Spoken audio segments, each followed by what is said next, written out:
Hello guys, welcome back to my channel. We are in a different setting as you can see, but this is going to be a more relaxed video, not as much editing, it's just you and me. We're going to do a Q&A today. I went on Instagram, BringBackTheGirls, and asked you guys to ask me some questions about stars and just cheerleading in general, and I got a lot of responses, so thank you guys to whoever submitted these questions. They are all so great and I'm excited to answer them. But yeah, I'm sorry a video didn't come out on Sunday. Things have just been hectic with school starting up and my family came for Easter.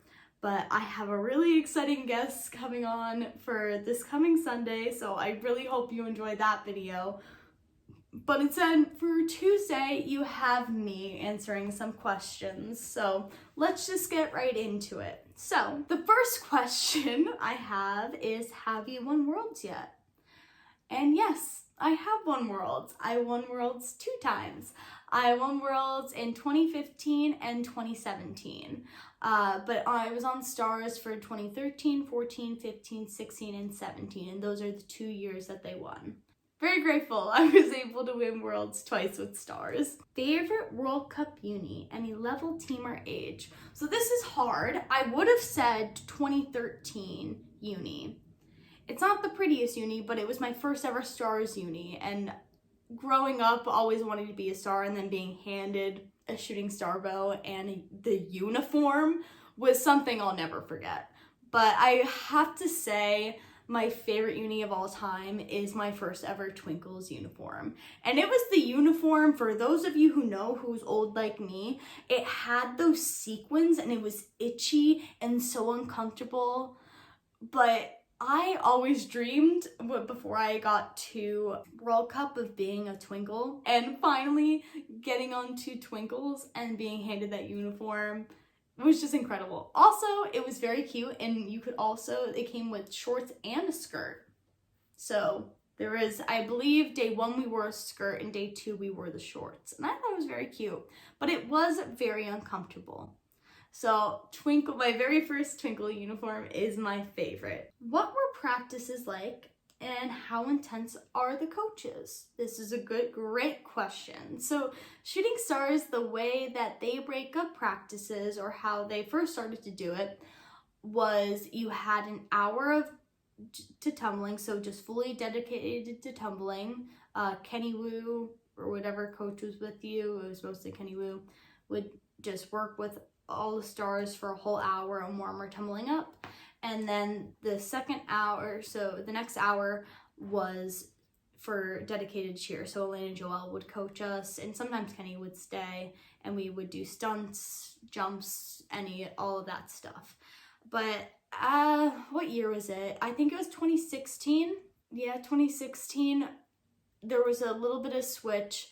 We would have to come in 30 to 40 minutes before practice and warm up our stunts as well. So that was a slight change. So we would practice from 2 hours to 2 hours and 40 minutes, I would say. I don't know what it is now. Definitely once I have other stars come on, ask them, but that's how they were structured. And I personally loved it. I know not all gyms do it like that, but that's what I grew up doing. They do that for most teams as well, like an hour of tumbling, hour of practice. So, how intense are the coaches? This is a very good question.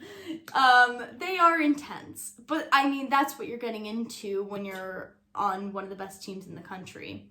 It's going to be an intense atmosphere, but that's what you sign up for. If you want to be the best of the best, you have to train like the best. And that's just was my mentality. That's all of the stars' mentality. Now, the coaches, if you watch the Kenny Wu video, the coaches know how you react to receiving feedback, or how a team in general receives feedback. So some teams can't be yelled at. They will crumble. I'm not saying that there was stars like that, but I've been on teams like Starlights or Twinkles. Like, if we were yelled at constantly, it does nothing. And the coaches understand that, and they change the way that they coach. There's other times where teams are able to take, getting thrown out of gym or just being yelled at for a bit, and it actually makes them a better team. I'm sure all of you've been on teams like that as well. Same goes for athletes. I needed a little bit more of a push. I was able to be yelled at, not a lot, but like if you told me a correction, you needed to be a little bit more aggressive. I don't know if aggressive is the right word, but if you yelled at me, I'd be able to take it and learn from it. There's some girls that can't do that and need a different way of, like a different communication style for them. So I thought Elaine and Joelle did a great job, at least when I was on the team, balancing when they needed to be a little bit more aggressive or more intense, or when they needed to back off and like have us take a walk. So practices are intense, especially once you get closer to Worlds or there's bigger competitions, or if you didn't do so well at a competition, you know you're coming back to a more intense atmosphere just because you know you didn't do too hot at a competition. Anyways, that was a great question. This is also a great one. How did you feel immediately after you messed up, like fell in a stunt? Well, my first reaction is or if my stunt fell, we move on. And I make sure in my mind that I'm not gonna let that mistake bleed into any other thing, because I don't wanna mess up any more than I just did. So as an athlete, I try and change my mind, like, okay, that happened, we move on and finish the routine. That was my thought process always. And then after, you go back to your stunt group, you rewatch film, you practice it during, so say if it was a tumbling pass or a part in stunt, you do that every time you do a mark through or something if you're not comfortable with it. That's what I would do. That's how I felt and what I would do if a section or my tumbling pass fell. I would redo it, or even go up to coach and be like, what did you see? I don't even know what happened, because I want to learn from that mistake and make sure it doesn't happen when I'm at Worlds or NCA. I don't want to make that mistake again. I think I've fallen on stars 2 times, and it definitely, in the moment, it's like an oh shit, get back up. But then after the fact, you move on and don't let that bleed into the rest of the routine. Hardest stunt you've had on stars. So the hardest stunt I've had on stars was in 2015. It was the ball full round from extension. I don't know what it was. I don't know if I wasn't staying tight enough, or sometimes it would be thrown different, but it was a skill. For the first time ever on stars, I've always felt confident in most of my stunts when I was flying or competing. Like, I never worried about a section until 2015. 2015, it's sad to say, I won't get into it now, maybe in another video, but for the first time ever, or that was the 1 year on stars, I had the hardest time mentally. I really struggled 2015, and it's sad because it was the year that I won Worlds, but it was one of the hardest seasons I've ever had, and that stunt gave me a lot of stress and anxiety. But like I said, I tried my best to practice. Whenever we did a mark through, I was doing that full round. I was making sure I was getting those reps in with my stunt and trying to figure out what I could do better. But yeah, that was the hardest stunt for me, or just skill. How long did it take you to get your double after your full? Now, if you watched the Kenny Wu video, you know it took me like 3 to 4 years to get my full. I had trouble with twisting. I had a huge mental block. I think I got my double 2 weeks after I got my full. Something after I was able to get over the twist, it just came naturally. I got a double right away, because I don't know if anyone else does this. When I was working on my full, also did some doubles. So it's not like I randomly just did a double. I worked on a double with some coaches as well in conjunction with my full. So it came pretty easily, which I am very grateful for after not being able to throw a full for 3 to 4 years. So thank goodness for that. All right, it is my first Worlds. Do you have any advice? And yes, I do. I would say enjoy it. have so much fun and savor every moment, okay? It goes by so fast. Worlds is just a weekend. Like, think of it, that's crazy. It goes by like that. So when you're at the arena and you're with your team and you're at warm-ups, you're practicing, be with your team. Enjoy those little moments, the traditions that you do with your team or best friends. And then when you're competing, compete. Be in the moment, be present, take in the crowd. This is Worlds. Everyone's there. Go and see as many teams as you can that you possibly can while not getting too distracted. You know, don't go too crazy, but just enjoy cheerleading, and because it goes by very fast. Be present, take the photos, go see the teams that you like, and just have fun. I know it's intense and I know it's a lot, especially your first Worlds, and you're gonna be a little bit overwhelmed, but just enjoy it and you'll do great. I'm wishing you the best of luck, Sophia. You're gonna be incredible. I know it. Favorite World Cup season? This is a good question. And this is hard because, you know, I hype up 2017 as I should. It's an incredible year. It truly is. That year is, as Ange and Julia said, magical. Oh, and Kira. As my 3 guests said, 2017 was a magical year, but for me, I truly loved 2014. It was such a great year for me. It's my 2nd year on Stars, so I felt like I kind of knew what I was doing. I loved my stunt group, the twins and Kat. I really hope I want to get those girls on here. They treated me so well on the team and made me feel, I don't know, I just loved 2014. That was the year that they did Champions League, so I got to see myself on the big screen with my team, and it was just such a cool year. It felt like cheerleading was on the rise. That year just felt special. Okay, when in the season were the themes announced? This is an excellent question because not a lot of people know about this, but you're getting an inside scoop. So when I was on the team, I remember literally after we competed at Worlds, my mom's texting me. I remember competing at Worlds and it's over. Worlds is over. And Elaine and Joelle are already on to the next theme. I remember specifically after 2015, and 2014, they had Jersey Girls already. It wasn't decided, but they were talking about different ideas. They were talking about Lady Gaga after 2015. That's the thing about Elaine and Joelle, how they come up with these incredible routines and keep innovating within the cheerleading world, is because they constantly are looking to improve right after after the season has ended.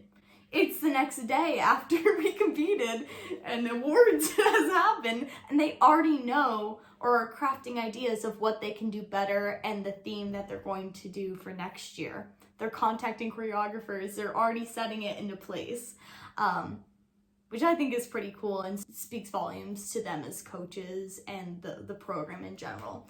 But when is it actually announced, like solidified, would be in the summer, because we have choreography and stuff and we need to know what the theme is. Like, especially Lady Gaga year, the whole choreography was based around like Gaga, like the moves and all that stuff. So we know pretty early in advance about the themes and stuff like that. So yeah, I would say midsummer we have an idea.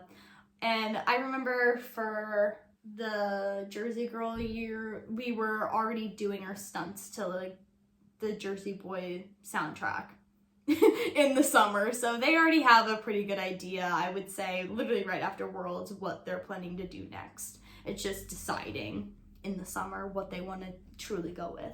Favorite cheer mix of all time? Lady Bullets 2015. Something about that makes me feral, and I love that mix. It's so good. Thank you, Parky, for creating that routine and that music, because I love that music. Oh, this is a good one. What is your favorite tumbling pass? My favorite tumbling pass of all time is a whip step out through the double, but my favorite that I didn't, so I competed the whip step out through to double, but I never competed a whip step out through to a whip double, which is my favorite pass. I love doing the whip double at the end because I got so much speed and power.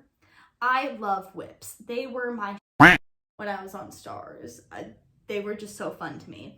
I also, not to flex or anything, I cannot do this now, but my favorite thing that I was able to do, I only have done it one time in my life, was a whip step out through to whip step out double. So, but yeah, whips were my thing. What was the first thing you did when you won Worlds for the first time? It's a good question. And I remember specifically what I did. So first things first, I cried. I sobbed my eyes out with my friend Mika, right?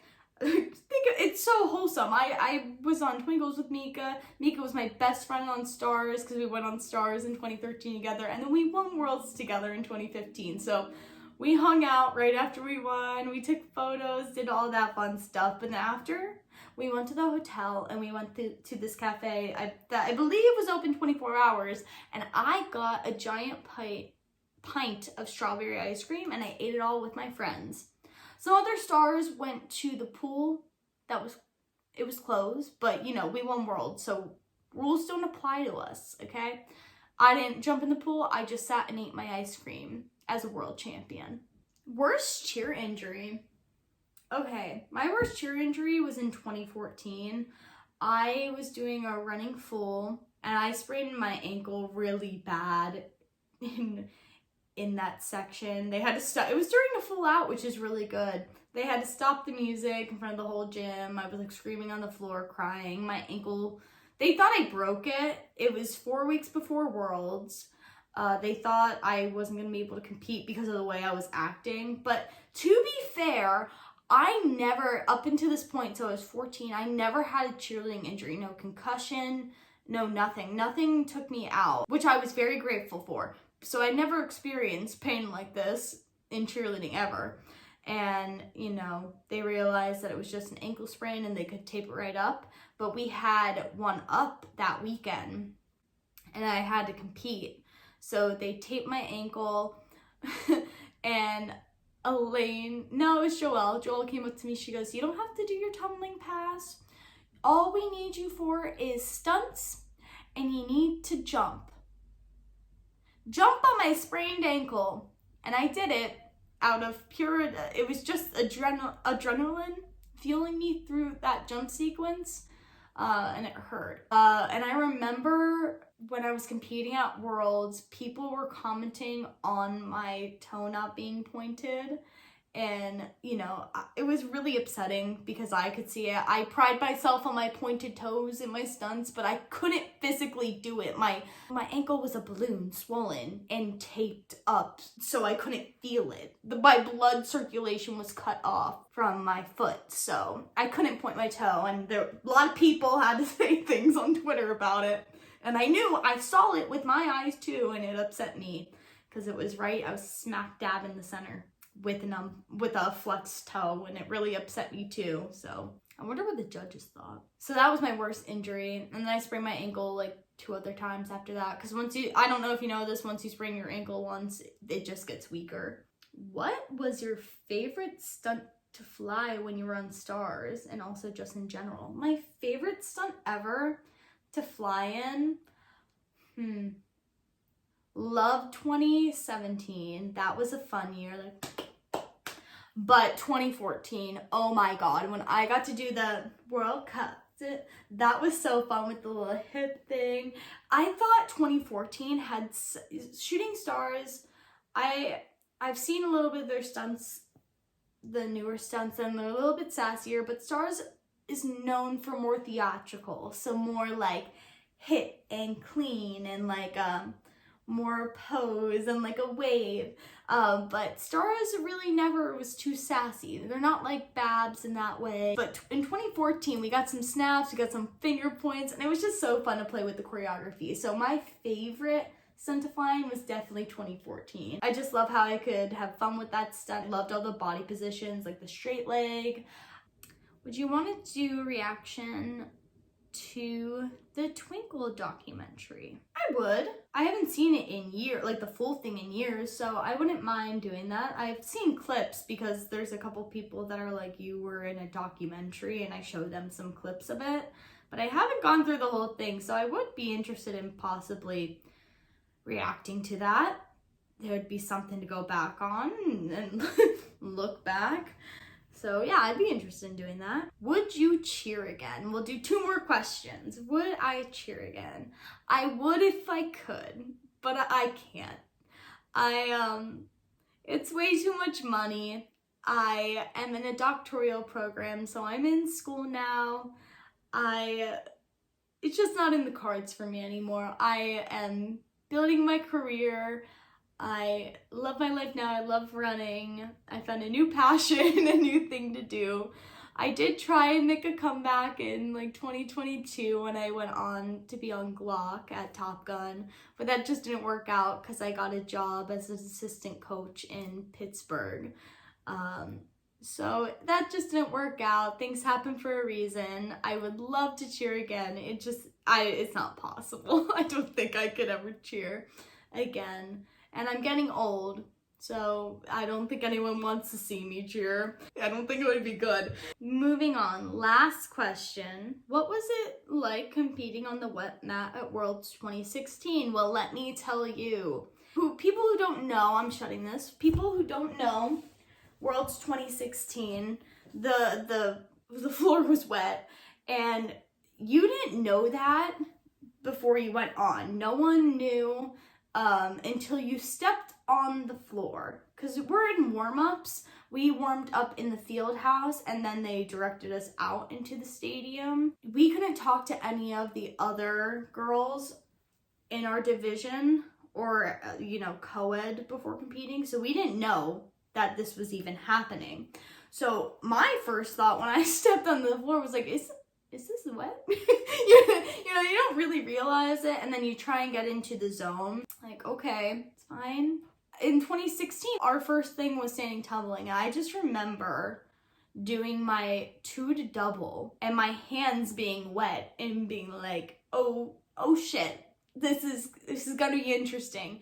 And mentally thinking to myself, I need to slow my tumbling down, because this year in 2016, I did Arabian through to double.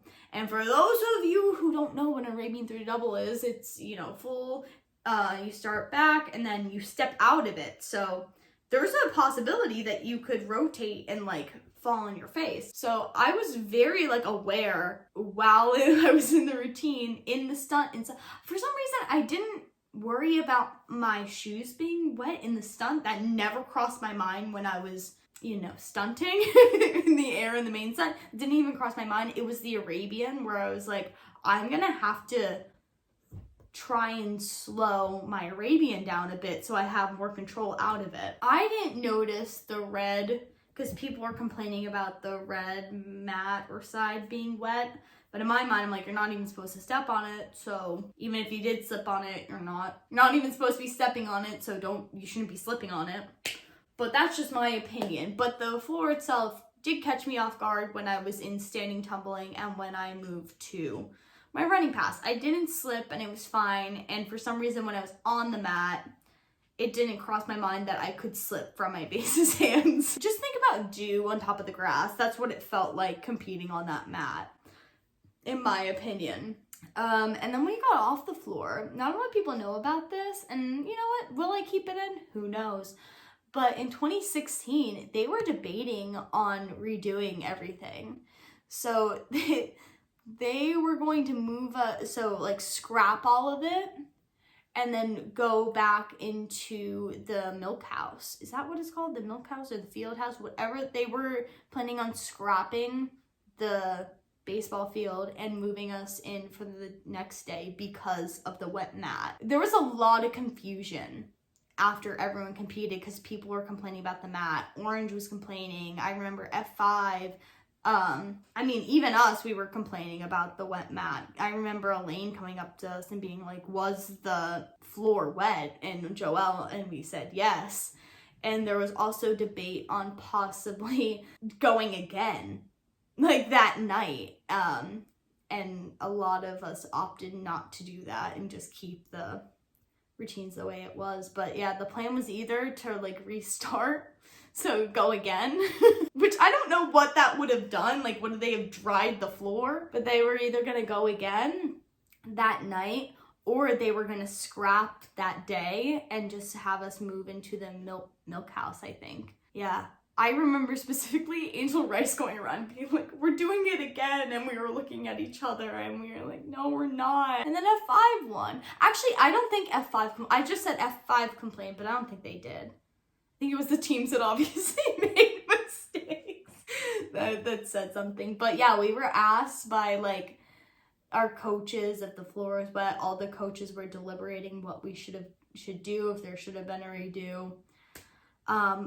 Ultimately, obviously, we all know there was nothing really done. It was crazy because when you're in the moment, you don't really think about how dangerous it is until after, and then you sit down and you're like, oh yeah, that was actually terrifying, going into the corner and trying to be like, how do I not die doing this? But you know what, when you're in the routine, you have that mentality of like, you gotta do it, you gotta compete, you gotta hit no matter the circumstances, and that's what F5 did. So they won that year, but it was scary, I'm not gonna lie. That's all I got for today. I hope you guys enjoyed. This is a little bit more low-key and I don't have too much editing going on, so it was just you and me together. But I'm excited for you guys to see our next guest that will be on for Sunday. If you like the Q&A style and would like me to do another one, just a more relaxed video, let me know. Comment, subscribe, and yeah. And share the video, please. But yeah, that's all I got for today. Kiss, kiss.